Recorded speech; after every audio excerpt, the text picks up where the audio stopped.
Okay जी, बिस्मिल्लाहिर्रहमानिर्रहीम। इय्याका नअबुदु व इय्याका नस्तईन। कोई बैलेंस डाइट क्या होता है? रोटी आप भी खाते हैं, हम भी खाते हैं, पहलवान भी खाते हैं। बैलेंस डाइट क्या होती है? Kind of food on which person or group जो होता है ना वो लिव करता है, वो होती है डाइट। जो भी चीज़ हम खाते हैं ज़िंदा रहने के लिए वो होती है डाइट। बैलेंस डाइट क्या है? Which contain variety of food such as quantity proportion that need for energy, amino acid, vitamin, minerals, fat, carbohydrate in adequately met for maintaining the health. ठीक है, ये चीज़ें जो है ना इनफ हों कि वो हमारी हेल्थ को मेंटेन कर सकें, vitality, general well being and make small provision for extra nutrient to be during, और इतनी स्टोर हों कि जब हमारे पास खुराक वो ना मिले तो वो अपने रिज़र्व को यूज़ कर सके बॉडी, तो वो होती है बैलेंस डाइट। अब ये नहीं है कि कुछ लोग क्या करते हैं, ये सिर्फ़ और सिर्फ प्रोटीन शेक पी रहे होते हैं। नहीं, ये हमें जिम वालों ने कहा है कि ये कार्ब बिल्कुल बंद करने, वो बैलेंस डाइट नहीं है, नहीं है, नहीं है, उन्हें कुछ ना कुछ डेफिशिएंसी हो जाएगी एंड पे, फिर वो मार खाते हैं। ठीक है, हर चीज़ जो है ना वो एक बैलेंस क्वांटिटी में ज़रूर खानी है, ज़रूर खानी है, ताकि आपकी हेल्थ मेंटेन रहे। अल्लाह पाक ने ऐसा सिस्टम बनाया कि जब आप कोई चीज़ नहीं खाते तो फिर रिज़र्व जो है ना यूज़ होने शुरू हो जाते हैं, और जब कोई बंदा सालों साल ही वो कोई चीज़ ना खाए तो फिर वो जो है बीमारी की तरफ जाती है, और डेफिशिएंसी होने के बाद। बेसल मेटाबॉलिज्म क्या होती है? Energy necessity to sustain fasting individual at rest हो गया। ठीक है, मतलब जो हमारी एनर्जी ज़रूरत होती है जब बंदा रेस्ट के अंदर होता है और वो फास्टिंग कर रहा होता है ना। ठीक है, एडल्ट मेल के अंदर ना 40 कैलोरीज पर हार पर स्क्वायर मीटर सरफेस एरिया होता है, जबकि एडल्ट फीमेल में 37 डिग्री कह रहा हूँ calories per hour square metre of the surface. ये वैल्यू उसने दी है 40 वाली और 37 वाली पर स्क्वायर मीटर। ये मतलब ये अगर कोई पूरी बॉडी है ना, तो इसका अगर मैं 1 स्क्वायर मीटर यहाँ से ले लूँ ना, तो इसके लिए जो है ना 40 कैलोरी रिक्वायर है। तो अगर वो कह रहा है कि सरफेस एरिया किसी बॉडी का 1.75 स्क्वायर मीटर हो, तो उसके लिए कितनी 24 घंटे के लिए कितनी रिक्वायर होगी। तो अगर मैं मेल की बात करूँ तो आपने 40 को, जो हमने सपोज वैल्यू की है 1.7, मल्टीप्लाई बाय 24 घंटे निकालेंगे तो 1700 कैलोरीज निकलेगी। इसी तरह अगर फीमेल की है तो वो आप 37 यहाँ लिख के उसको मल्टीप्लाई करेंगे तो वो कितनी आएगी, वो आई थिंक मैं कैलकुलेट करता हूँ। तो जनाब मैंने ये कैलकुलेट की है, तो अभी मेरे पास ये वैल्यू आई है इसकी फ़ीमेल की 1554। मेल से जो है ना आई थिंक 150 जो है ना वो कम बनती है, आलमोस्ट इतनी। ठीक है, तो आपने इस तरह कोई भी आपको वैल्यू दी जाए तो आपने सिंपल उसको मल्टीप्लाई कर देना है इसकी बेसल मेटाबॉलिज्म वाली जो है ना वैल्यू के साथ, और 24 घंटे साथ लगा देने तो आपके पास बेसल मेटाबॉलिज्म आ जाएगा उसका। अच्छा, अब है कैलोरीज रिक्वायरमेंट। जो एवरेज है ना वो हमारे पास 26 जो है ना वो 2600 किलो कैलोरीज रिक्वायर होती हैं। जो एवरेज बंदा जो कि 20 से 29 साल के, मतलब आपकी अगर एज मेडिकल स्टूडेंट वाले जो है ना 20 साल के हो ही जाते हैं, 20 से 30 साल की उम्र तक आपको 2960 किलो कैलोरीज, जबकि 50 साल बूढ़े बाबों में 2500। जो बंदा बूढ़ा होता जाता है उसकी रिक्वायरमेंट कम होती जाती है। 70 साल वाले जो है ना वो हमारे पास 200 कैलोरीज। मतलब ये इंडिविजुअल के अंदर कर लें आप, ये अपने अंदर कर लें, ये अपने पेरेंट्स के अंदर कर लें, और ये नाना दादा दादी के अंदर कर लें, तो बस आपको ये याद हो जाएगी, कोई ज़रूरत ही नहीं है। फ़ीमेल के अंदर जो है ना वो आपने मेल की ये बात की है ना, ठीक है, फ़ीमेल की जो है ना उसकी कम होगी, सारी बात है। यार इसकी लाइट क्यों कम हो गई है, मोबाइल गर्म हो गया। फ़ीमेल में जो है ना एवरेज 2100 होती है ड्यूरिंग प्रेगनेंसी में, ज़ाहिर बात है फिर वो फीटस भी तो होता है, 2500 किलो कैलोरीज हो गया। इसके अंदर अगर वो कोई पठानों का बच्चा है तो वो ज़्यादा जो है ना वो तगड़ा होगा, तो 350 से 450 जो है ना वो एडिशनल हो गया। लैक्टेशन के दौरान सबसे बढ़ जाती है, सबसे ज़्यादा लैक्टेशन के दौरान होती है 3100 किलो कैलोरी। इस वजह से जो माँ अपने बच्चों को दूध पिला रही होती हैं तो उनके हस्बैंड्स का अब ये रिस्पॉन्सिबिलिटी होती है कि उनको अच्छा खिलाए, उनकी अच्छी जो है ना वो न्यूट्रिशनल वैल्यू का ख्याल रखे, फ्रूट शूट अच्छा खाने में प्रॉपर डाइट दे। ठीक है, इसी वजह से तो रिस्पॉन्सिबिलिटी है मर्दों के ऊपर। इन्फेंट्स में जो है ना वो 110 किलो कैलोरीज पर डे होती है, जबकि चाइल्ड में जो है ना 1.5 से 2 ईयर्स तक जो है ना वो 1200, फिर 1690, 4 से 6, मतलब ये जब दांत छांत निकलने होते हैं ना, पुराने दांत टूट के, तो वो फिर 10 से 12 में जो ना वो वहाँ पे उनकी थोड़ी सी ग्रोथ होनी होती है ना, 2190 तक जो है ना वो चली जाती है। देखा ना एकदम से वो कद निकाल लेते हैं, तो आपने इसी के अंदर देखा होगा 10 से 12 में। और अमूमन ये प्यूबर्टी को जो है ना वो हार्मोनल थोड़ी सी चेंजेस भी यहाँ पे आती हैं। एक्स्ट्रा कैलोरीज जो है वो लाइट वर्क, अगर आप बिल्कुल मामूली सा वर्क करते हैं तो 75 किलो कैलोरीज, मॉडरेट करते हैं तो 75 टू 150। अगर हार्ड वर्क करते हैं, मतलब अगर कोई मज़दूर है वो सारा दिन जो है ना वो लकड़ियाँ उठाता है या फिर ईंटें उठाता है, तो उनको 150 से 300। फॉर वेस्टेज जो होता है ना 10% एक्स्ट्रा। प्रेगनेंसी के अंदर 300 आपने बढ़ा देनी, लैक्टेशन के अंदर 550 जो है ना वैल्यू इंक्रीज़ कर देनी है। बस ये नॉर्मल सी वैल्यू रटे लगाने वाली चीज़ें हैं, तो आपने इसको देख लेना। अब फूड कैलोरीज वैल्यू में ड्रिंक्स जो होता है ना वो वाटर के अंदर कोई भी जो है ना वो एज सच नहीं होती, सिर्फ ये आपका ना ब्लड वॉल्यूम को इंक्रीज़ करता है। एक गिलास है मिल्क के अंदर, दूध के अंदर 160 रुपये, मतलब अभी क्या दूध की दही की प्राइस आई थिंक 140 रुपये चल रही है ना, तो वहीं से याद कर लो कि 160 रुपये जो है ना वो अपने दूध का रेट लगा देना है। फिर पेप्सी, कोका कोला इसके अंदर भी होती है बिल्कुल एनर्जी ड्रिंक जो है ना 110 होती है। फेंटा मरिंडा के अंदर 130 होती है। एक cup of T with two spoon sugar जो है ना 75 कैलोरीज है। ये एक इंपॉर्टेंट MCQ है, ये वाइवा के अंदर अमूमन पूछ लेते हैं एग्जामिनर, तो आप देख लें। कार्बोहाइड्रेट्स में जो है ना वो 100 ग्राम ऑफ फ्लोर, आटे के अंदर 345, चावलों के अंदर 345। मतलब आप चावल खा लें 100 ग्राम या आप रोटी खा लें 100 ग्राम, एनर्जी सेम है। ब्रेड के अंदर 80 है, बिस्किट के अंदर 60 है, और जो प्लेन वाले होते हैं, जो स्वीट वाले होते हैं उसके अंदर 80 कैलोरी। मीट के अंदर वो आपने देखने 200 हो गया, वो आपने ये वैल्यू खुद ही देख लेनी है। फ्राइड एग के अंदर जो है ना 110 किलो कैलोरीज है। बॉयल्ड एग यॉक, ठीक है, मतलब जो जर्दी होती है ना उसके अंदर 55 हो गया, और जो एग वाइट है उसके अंदर 17 होती हैं। अगर आप उसको आप फ्राई करेंगे तवे के ऊपर तो उसके अंदर एनर्जी ज़ाहिर बात है वो ज़्यादा हो जाएगी। अब हमारे पास होते हैं एंटी न्यूट्रिशनल फैक्टर्स, जो न्यूट्रिशनल को इब्जार नहीं होते। पल्सिस है सम एंटी न्यूट्रल, मतलब कुछ जो है ना पल्सिस उनके अंदर एंटी न्यूट्रिशनल फैक्टर, जिसके फाइट्स हो गया और टेनिस हो गया। Adversely effect the availability of nutrition into body, मतलब इन्होंने उल्टा काम ही करना होता है। ये एक जो एंटी चीज़ें हैं ना ये इंपॉर्टेंट होती हैं, ठीक है।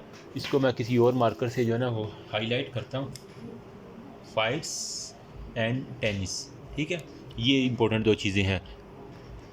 अब देखो अवेलेबिलिटी जो है ना वो presence of high amount of the certain sugar in oligosaccharide is known as to be associated with flatulence. अगर कोई बंदा ओलिगोसैकेराइड ज़्यादा खा रहा है, कार्ब्स वाली चीज़ें, तो उसके अंदर फ्लैचुलेंस जो होता है ना वो आपको बहुत ज़्यादा मिलेगी। अब factor affecting the nutritional needs, some age होता है, सेक्स होता है, फिजिकल एक्टिविटी, फिजियोलॉजिकल है, क्लाइमेट है, स्टेट ऑफ हेल्थ, ये सारी की सारी जो है ना वो आपको अफेक्ट करती हैं। आप ये खुद थोड़ा सा अपना अंदाज़ा लगाएं ना तो आपको समझ आ जाएगी। Factor affecting the food habits, food available कितनी है, इकोनॉमिक स्टेटस क्या है, जिस तरह पाकिस्तान में महंगाई बहुत ज़्यादा हो रही है तो वो फूड हैबिट्स को अफेक्ट करेगी, ज़ाहिर बात है। न्यूट्रिशनल एजुकेशन है, बंदे को नहीं पता क्या खाना क्या नहीं खाना है। सोशियो कल्चरल स्टेटस जो है ना ये बड़ा इफेक्ट करता है। फिर आपका जो इन्वायरमेंट ये बड़ा इफेक्ट करता है कि आप किस इलाके में रह रहे हैं, कहीं वहाँ आयोडीन डेफिशिएंसी तो नहीं है या कोई इस तरह का कोई मसला तो नहीं है। फिर मैक्रो न्यूट्रिएंट्स के बारे में, कार्बोहाइड्रेट्स हैं जिसके कार्बन, हाइड्रोजन और ऑक्सीजन होता है। अपनी केमिस्ट्री वाला नॉलेज रिकॉल करें। स्टार्च, शुगर, सेलुलोज में फाइबर्स, फ्रुक्टोज, ग्लूकोज, शुगर में सीरियल, रूट्स और ट्यूबर होते हैं। Requirement 50 to 70% of energy intake है। Minimum 300 milligram per day is required. फिर carb reserve in an adult is 500 milligram, मतलब आधा किलो जो है ना वो कार्बोहाइड्रेट जो है ना बाकी एक इंडिविजुअल के अंदर रिजर्व रहते हैं। फिर फंक्शन क्या है, एनर्जी प्रोविजन है, एसेंशियल फॉर अमाइनो एसिड है, ऑक्सीडेशन है, फैट है। कैलोरीज वैल्यू कार्ब की और हमें प्रोटीन और कार्ब्स की 4 किलो कैलोरीज थी, जबकि फ़ैट की 9 थी ना, हमने ऑलरेडी पढ़ा है। प्रोटीन इसी तरह है, नाइट्रोजन, हाइड्रोजन, कार्बन हो गया, और उसके अंदर जो सल्फर भी होता है। एनिमल सोर्स में मिल्क, एग, योग, फिश। वेजिटेबल में पल्सेस है, सीरियल्स है, बीन्स है, सीड्स हैं। रिक्वायरमेंट 1 मिलीग्राम ग्राम पर केजी या body weight. At least 10% of total energy intake should be protein, minimum 50 to 60 gram per day. Function क्या है, बॉडी की बिल्डिंग के अंदर जो है ना वो बहुत ज़्यादा रोल है। मसल रिपेयर में, मेंटेन ऑफ द टिश्यू है, रेगुलेशन प्रोटीन है, सब्सटेंस, एंटीबॉडीज है, प्लाज्मा, प्रोटीन, हीमोग्लोबिन, एंजाइम और हार्मोन। सेम इसकी भी वैल्यू वही है, 4 किलो कैलोरीज पर ग्राम, ठीक है। फिर अमाइनो एसिड में एसेंशियल अमाइनो एसिड होता है, नॉन एसेंशियल, ठीक है। टोटल हमारे पास कितने थे, 20, 21, 22, 23, 20 ऑलमोस्ट हमने पढ़े थे ना, लेकिन यहाँ पे कह रहा है कि 9 इसमें एसेंशियल अमाइनो एसिड है और 13 जो है ना वो हमारे पास नॉन एसेंशियल है। तो essential amino acid are 8 for adult and 9 for the children in additional histidine होगा। ट्रिप्टोफैन है, इनके नाम एक दफ़ा देख लीजिएगा, जो एसेंशियल कभी कभी पूछ लेते हैं। ट्रिप्टोफैन है, 2 टी हैं, ठीक है। फिर आपने टी स्क्वायर ml, ठीक है। मिथ्योनिन, ल्यूसीन हो गया। फिर PSL, ठीक है। P से फिनाइलएलानिन है और L से लाइसिन है और ऐसे आइसोलाइसिन हो गया, फिर आप देख लीजिए किस तरह। Type of protein first class है, सेकंड क्लास प्रोटीन है। फर्स्ट क्लास जो एनिमल से हम जो प्रोटीन लेते हैं ना, वो अच्छी प्रोटीन होती है, ताकतवर होती है, ठीक है। देखो आप ईंट तो बनाते हैं, एक होती है अच्छी मिट्टी से, एक गंदी मिट्टी से। जो अच्छी मिट्टी वाली होती है वो जल्दी नहीं टूटती, तो सेम यही है फर्स्ट क्लास प्रोटीन और सेकंड क्लास प्रोटीन। तो जो एनिमल प्रोटीन होती है वो फर्स्ट क्लास है, क्योंकि इसके अंदर ऑल नेसेसरी अमाइनो एसिड जो है ना इजी डाइजेस्टिबल है। जबकि vegetable second, because they have low nutrient value, यही है, क्वालिटी लो है इसकी। फिर हमारे पास जो है ना फैट्स और ऑयल के बारे में वो कह रहा है कि कार्बोहाइड्रेट में इसकी जो है ना वो हमारे पास 9 किलो कैलोरीज जो होते हैं ना, हमारे पास इसकी रिक्वायरमेंट थी ना। कार्बोहाइड्रेट है, ठीक है, उसके अलावा वो डिफरेंट प्रोटीन, एनिमल फैट है, कुछ वेजिटेबल है, कुछ अदर है। एनिमल में घी, मिल्क, बटर है, जबकि ग्राउंड नट्स, मस्टर्ड और कोकोनट वगैरह ऑयल है। इसके अलावा केरल वो खुद ही आप पढ़ लीजिएगा। सिंपल है, कंपाउंड है, ड्राइव है, बायोकेम वाला नॉलेज है, प्रोवाइड एनर्जी है, स्पोर्ट है। फिर आपके पास अगेंस्ट शॉक है, प्रोवाइड रैपिड लॉस, वो सर इसकी कैलोरीज ये लिखी हुई है 9 किलो कैलोरीज, 4 और ये 9। ईजी हो गया, थोड़ा बोरिंग टॉपिक है, इंटरेस्टिंग भी है, लेकिन करना तो है ना अब, ठीक है। अब हमारे पास ये है कि फैटी एसिड्स क्या हैं। फैटी एसिड जो है ना, इसके अंदर फैट्स क्या हैं। फैटी एसिड और ग्लिसरॉल हाइड्रोलिसिस के बाद मिलते हैं। बायोकेम वाला सैचुरेटेड है, अनसैचुरेटेड मोनो है, पॉली है। फिर एसेंशियल फैटी एसिड क्या हैं, जो कि हम इंसान खुद नहीं बना सकते, हमें बाहर से लेने पड़ते हैं ना। जिस तरह लिनोलिक एसिड है, अरेक्डोनिक एसिड है, जिसके अंदर 20 वो कार्बन होती है ना, लिनोलिक एसिड सारा बायोकेम है। डेली रिक्वायरमेंट 5 मिलीग्राम है। जबकि विजिबल एंड इनविजिबल फैट में क्या है, visible fat separated from their natural sources are called visible fat, ठीक है। जो हम नेचुरल सोर्स से निकालते हैं, घी से हम मक्खन घी जो है ना हम दूध से निकाल लेते हैं। इनविजिबल में which are not visible to naked eye and present in almost every article of food, ठीक है। तो हम ना पल्सिस वगैरह से, अंडे वगैरह से हम जो फैट नहीं निकाल पा रहे, खा जितना मर्ज़ी गर्म कर लो, तो वो इनविजिबल है, हमें नज़र नहीं आते, लेकिन हम वो इनटेक कर रहे हैं। जबकि हम अगर घी वगैरह लें तो वो हमें जो है ना, वो जब मक्खन बनता है, मक्खन को गर्म करते हैं तो वो घी निकल आता है, तो वो जो हमें विजिबल है ना। तो इसी तरह जो दिखाई देता है और इनविजिबल ना दिखाई दे।